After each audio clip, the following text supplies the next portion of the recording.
pouvez commencer. C'était quand c'était. Et c'était parce qu'on me disait. Et si on disait, c'est que c'est vrai. Alors je vais vous raconter. C'était il y a longtemps, très longtemps. Il y avait deux frères, Émile et Mahmoud. Ils étaient artisans. Ils faisaient de la poterie, des vases, toutes sortes d'ustensiles pour la maison. Vous savez, les ustensiles, Rabia, Griba, etc. Ils étaient excellents dans leur travail. Mais jour après jour, l'eau se fit plus rare. Et vous savez, la poterie, il faut de l'eau. Ils commencèrent vraiment à avoir du mal à travailler. Le village entier était dans le besoin. L'ancien du village leur dit, vous savez, quand j'étais petit, on m'a dit que derrière les grandes montagnes ici, il y a un endroit magique, entre les deux grandes montagnes roses. Au début, on ne le croyait pas, mais on avait tellement espoir d'aller dans un pays où il y avait enfin de l'eau. De l'eau. L'ancien leur dit, j'ai une solution. Tous les hommes du village vont partir à la recherche de ce beau pays. Les femmes, les enfants et les vieillards resteront. Le voyage est trop rude. Ils vont mourir en route. La décision fut prise. Émile était fort, grand, beau, pas très intelligent.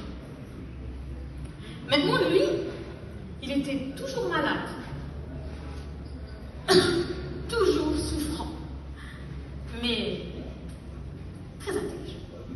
En fait, ils se complétaient au travail. C'était lui qui gérait tout ce qui était argent. Émile, lui, il travaillait, il portait la terre, il travaillait les pots. Émile dit à son frère, tu es trop malade, tu vas mourir en route. Mais Mahmoud insista.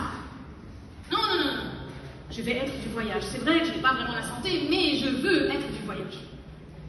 Ils prirent la route, prirent tout ce qu'ils avaient et laissèrent toute leur famille. Le chemin était long, très long, trop long. Enfin, ils arrivèrent au pays entre les deux montagnes roses. Les deux montagnes roses sont bien là, mais il n'y a pas d'eau. Le vieillard a menti. Qu'est-ce qu'on va faire?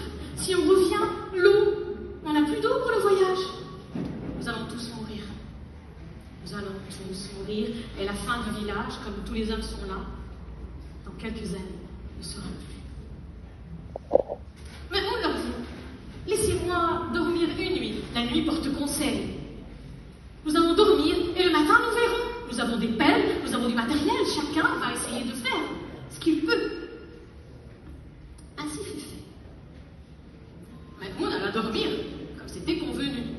Mais les jeunes, vous savez, les jeunes, ça ne réfléchit pas, ça travaille. Chacun d'entre eux a commencé à chercher. Un trou là, un trou là, un trou là. Le lendemain matin, Mahmoud se réveille. Mais qu'est-ce que vous avez fait, bande d'idiots? Mais qu'est-ce que vous avez fait? C'est pas comme ça qu'on travaille. Il faut du savoir, il faut de la technique. Attendez. Mahmoud est un spécialiste.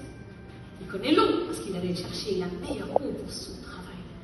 Il tâta le terrain, regarda les roches, la terre, l'argile. C'est là. Là, il y a de l'eau. Tu es sûr? On dirait pas? Je vous dis, on doit tous creuser ensemble. Tous. Et tous les jeunes se mirent à la besogne. Ils creusèrent, creusèrent, creusèrent. Et l'eau jaillit. Enfin!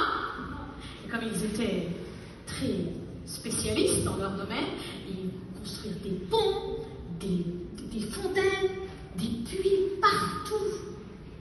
L'eau coulait sous les ponts, enfin, et les fontaines fleurissaient partout. Les gens qui passaient par là, oh, que c'est beau, vous avez de l'eau, et tout le monde se réunissait. Ils furent une grande ville. Quand la ville fut installée, ils allèrent chercher leur famille. Et on dit, et si on dit, c'est que c'est vrai, On dit que c'était l'une des plus belles villes du monde. C'est Fès?